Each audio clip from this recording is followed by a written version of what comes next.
Okey, seterusnya yang kelima, tuan-puan kena tahu ialah beli emas,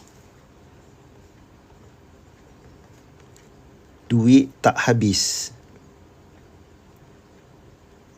Bila kita beli emas ni tuan-puan, beli emas dan dapat emas fizikal macam ni, bukan kita belanjakan duit, kita simpan duit dalam bentuk yang lebih baik.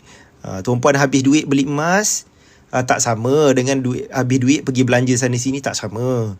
Beli emas maksudnya kita simpan duit. Beli emas duit tak habis. Duit kita tersimpan dalam bentuk yang lebih kukuh. Tak beli emas tu yang duit habis. Okey. Beli emas duit tak habis, tak beli emas duit habis. Jadi tuan-puan kena ingat, beli emas ni duit tak habis. Beli emas ni maksudnya kita tukar duit kita tu dalam bentuk yang lebih baik, lebih kukuh. Okey. Jadi tak perlu bimbang lah pasal harga takut. Dia bukan macam beli saham.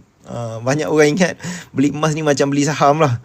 Nanti macam mana beli saham ni, harga saham jatuh, habislah, jatuh lingkup lah, kita tak ada lah. Selagi emas ni ada di tangan, selagi kita beli emas ni emas tulen, kita tak akan jatuh lingkup. Sebab emas ni dah digunakan dalam sejarah manusia sudah seribuan tahun. Orang simpan kekayaan dalam bentuk emas. Ribuan tahun.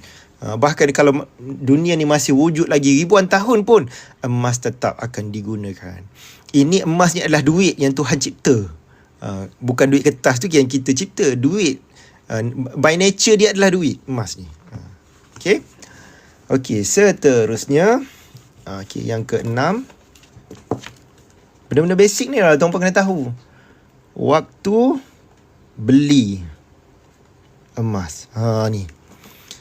Waktu beli emas. Ada orang sibuk dengan harga. Bila harga terbaik nak beli? Harga sekarang ni mahal. Mahal ke murah? Mahal. Tak apalah, saya tunggu murah lah. Orang yang selalu nak tunggu harga murah, pengalaman saya tengok akhir sekali dia akan beli dengan harga yang lebih mahal. Sebab dia nak tunggu harga terbaik. Harga terbaik tu saya tanya, kalau kita tanya berapa harga terbaik, dia pun tak tahu.